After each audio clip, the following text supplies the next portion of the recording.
Good morning, everyone. Welcome to the Smashi Business Show. I am Ward Ahmed, and I have Farah with me today. Hi, Ward. Thank you for the beautiful presentation. How are you doing today, Farah? I'm good. How are you? I'm good. I'm doing good. Actually, I'm going through a bit of a conundrum right now because lately I've been going to sleep like very early. Okay, yeah. Very early. And I honestly, I fell into it, Farah. I believed that I really thought that if I slept early, happiness would just be an immediate outcome. Okay. I genuinely thought this. Really? Girl, it was not the immediate outcome. Come on. I'm not even joking, but when I was running around and more sleepless, I was happier. Look, it's going to take some time to adjust. You know, your body needs to adjust to you sleeping early. It's weird. When my body Yeah. isn't running on like complete adrenaline, I Yeah. don't feel that happy. And I mean- being sleepless, like it drives that adrenaline in me. It's That- strange. It is. No, actually, I do agree with you, you know, but I feel like sometimes maybe a mix of both Yeah. can work together beautifully. You know what I mean?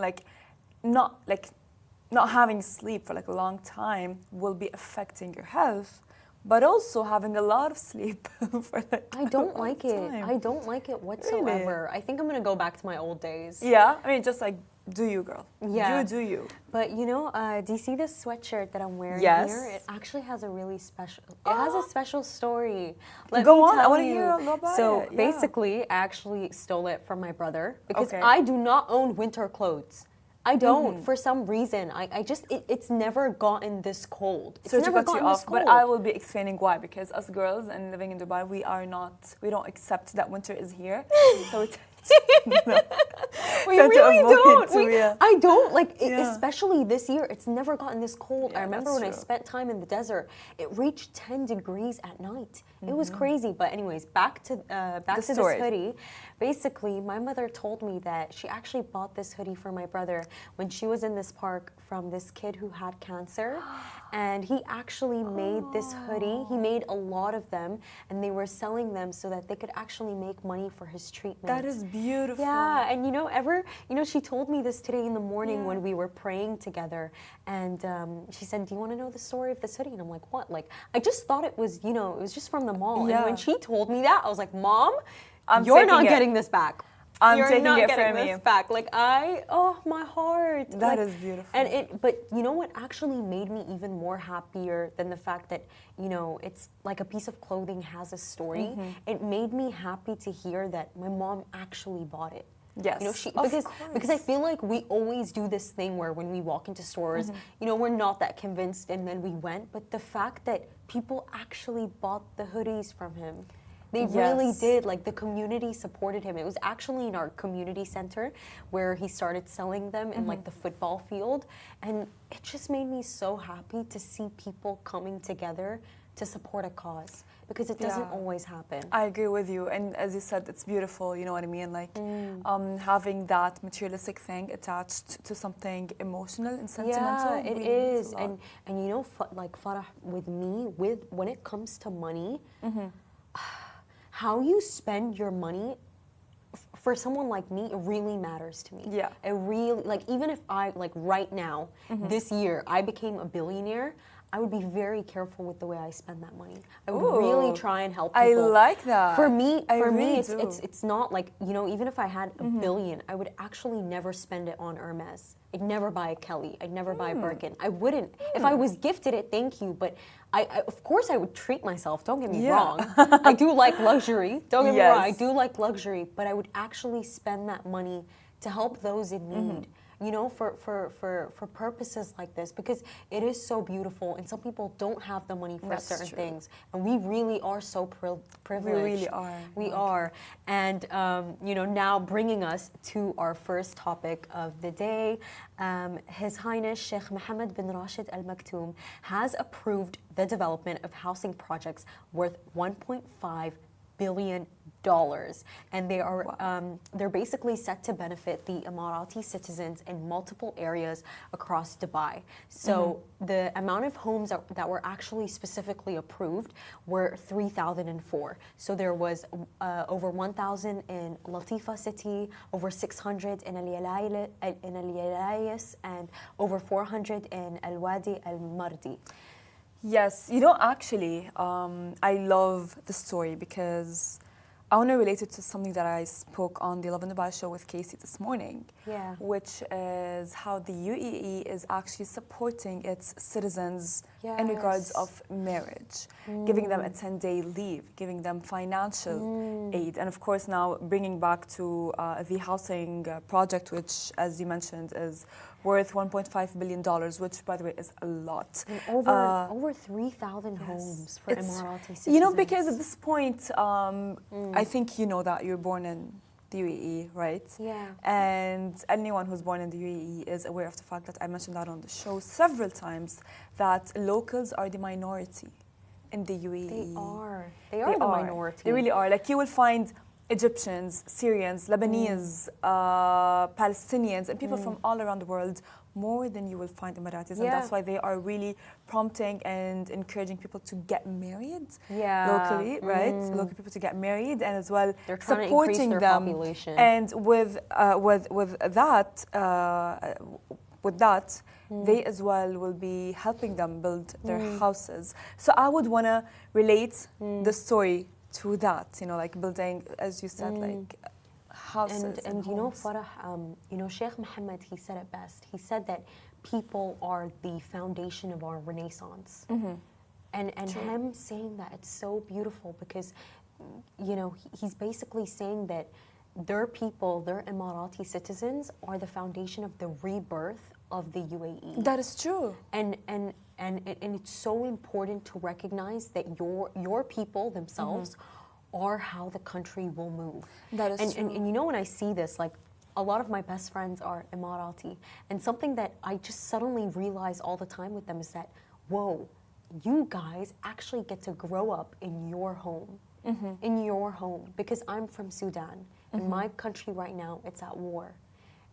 I would do anything to get back home. And the reason why my country is in the state that it's in, it's because it does not have a leader like that. But it doesn't have a leader that prioritizes its citizens. But as well, not only for citizens, like for all residents, even if from any country, we do consider Dubai and the UAE to be our home. Of course. You know what I mean? Like, for example, of course we do, but what they do for the locals, of course. It's and by the way, I do not blame them for it at all. I don't blame them for it. For if anything, like me and my family, we constantly have this discussion. We love that they prioritize their own people. Yes. I genuinely see that there is no discrimination there, because what it does is that it empowers their people more. It makes them more successful. They even actually offer such beautiful scholarship grants, by the way, Farah. And by the way, they don't give them easily. They don't give them easily whatsoever. I had one of my best friends, she went to study in the UK. She applied for it, and she said they didn't give it to me easily, because you have to be the top of the top. You have to have done something grand. And as well, there are a lot of misconceptions regarding the UAE citizens, right, that we hear all the time, which is why they're implementing like the Emiratization program, right, and at all businesses, and as well helping them get married, help financially, and as well it is building amazing. homes. And especially when I see this story specifically, Farah, like lately when I see the word home, I really miss Sudan. I really miss my country. And it's not something that I talk about often, because it does make me very emotional, but I miss my country, because a lot of people, they don't realize what's going on in Sudan. True. But we lost our homes. We can't go back. We can't go back to Sudan. I can never hear the birds chirping again. I can never see my neighbor Tahani again. And I don't know if I'll ever be back. So, when I see this story, when I see that the UAE, they're really holding on to their people, it makes me emotional. Because I wish that, my own country, that we had a leader would provide you that would hold on to us. No, I understand that for sure, but again, as I mentioned earlier, that any resident who lives in the UAE will for sure be saying that, the UAE is home away from home. Yes. And for our next topic for today, Golub Capital, a leading U.S.-based direct lender and credit asset manager with over $70 billion in capital under management, is planning to open an office in Abu Dhabi. Now, when I see this move, it does not surprise me whatsoever. The U.S. is extremely hungry over the UAE, and this is not the first time that this has happened. Just very recently, actually, BlackRock was able to obtain its commercial license to operate in ADGM, Abu Dhabi's global market. So we're seeing that more of these American companies, they're coming here, and they're not just any American companies, they're powerful American companies. For sure. With large private assets. And as well, because we know that with that it will be enabling Abu Dhabi to attract, as you said, more investment. We already do see investment in American companies coming into the UAE, and this will of course be expanding the UAE, allowing the Golub capital to diversify its geographic footprint beyond the United States. Yeah, and even from Golub Capital themselves, this is such a smart move on their part, especially with the recent news that Abu Dhabi's investment fund, Mubadala, actually topped Saudi Arabia's public investment fund. It's the top wealth spender. And on Golub Capital, I don't see that, this is a decision that they made intentionally. They know that all the capital is all pooled in Abu Dhabi. It's a very smart tactic on their part. But this is not to underestimate Saudi Arabia's public investment fund. Of course, they have had great achievements this year. They've actually just acquired a 15% stake in Heathrow Airport, and I believe 54% in the MBC. So they're making a lot of moves there. But this is a very smart tactic from Golub Capital. I spoke about it with Majid before, because both the UAE and as well as Saudi Arabia have a 2030 vision, and it's both of them are racing each other to reach to their 2030 vision, which is very exciting, because I would want to see later on what would happen or how will it all turn out. And it is happening. I remember there was actually this time where when all of the tech CEOs were actually visiting Saudi Arabia for FII, we had Tim Cook from Apple. We also had the CEO of TikTok. You know what would happen, Farah? They would actually visit Saudi Arabia, and then literally not 2 days later, they'd be in Dubai with His Highness Sheikh Hamdan. For sure, because both of the countries are trying to swerve away from depending on oil, right? And this was a very widely talked topic around in business. However, of course, as mentioned earlier, with their visions and how they are racing each other, those investments are not to be surprised. It's not a surprise. I think later on, tomorrow and after tomorrow, and as the year continues, we're going to be seeing more and more news of that. Yeah, and finally, for our last topic for the day, it is beach time. So Dubai has awarded a $108 million contract for the second phase of Mamzar beach development. This is so exciting. I love the beach. I was just telling them, I don't like winter. I love summer. This is so amazing for everyone. And if you've been to Al Mamzar, have you ever gone to their private beaches, by the way? Of course, for sure. I lived my whole life in the UAE, right? I'm born here in the UAE. I'm born in Dubai. So Al Mamzar, I've been to Al Mamzar. I've been to all the beaches around, and that's beautiful. I just wonder how will it be like, because I used to all the time go to Al Mamzar. I actually they have a ladies' beach. That's why I true. specifically love Al Mamzar. It's so accommodating, especially for women. It was on Mondays and Wednesdays, I Yes! believe. Remember?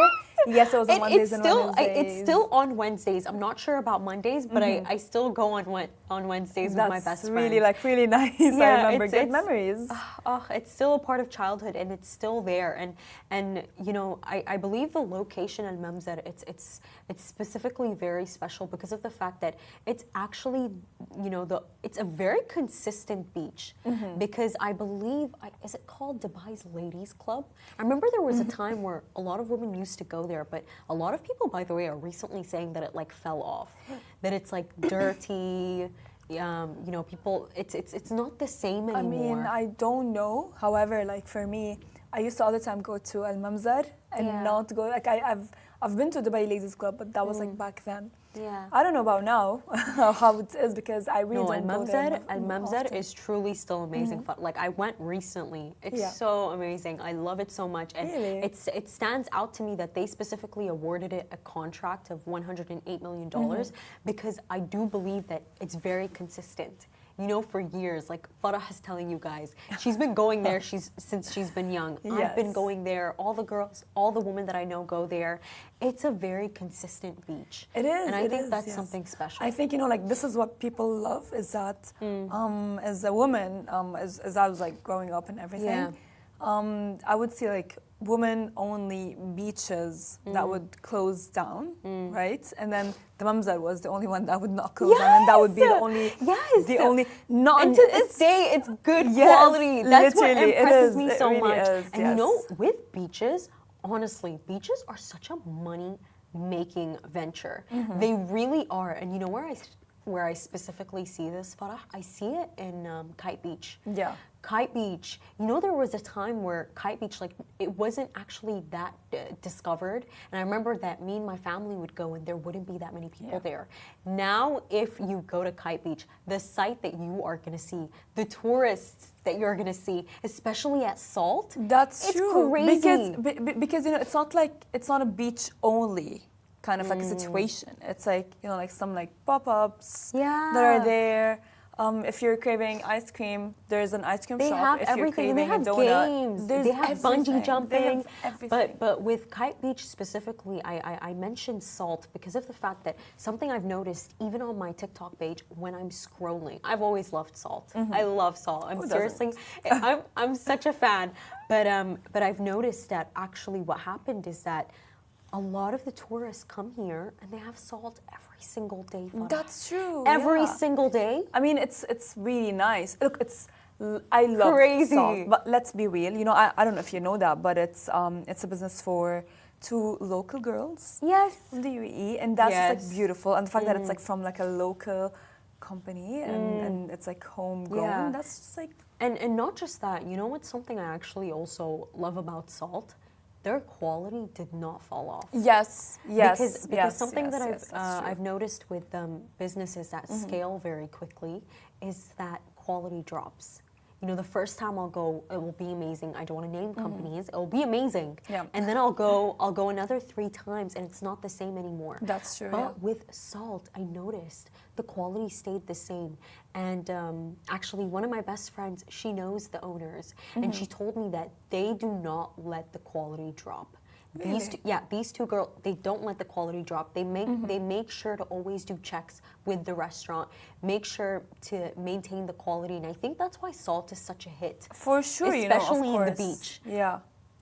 But with that being said, thank you so much for watching, everyone. We hope you loved the show today. This is Smashi Business Show, a Smashi Business production under the Augustus Media Podcast Network. You can find our newsletter on Smashi TV. And as always, you can find us on Instagram, YouTube, and LinkedIn. Have a beautiful day.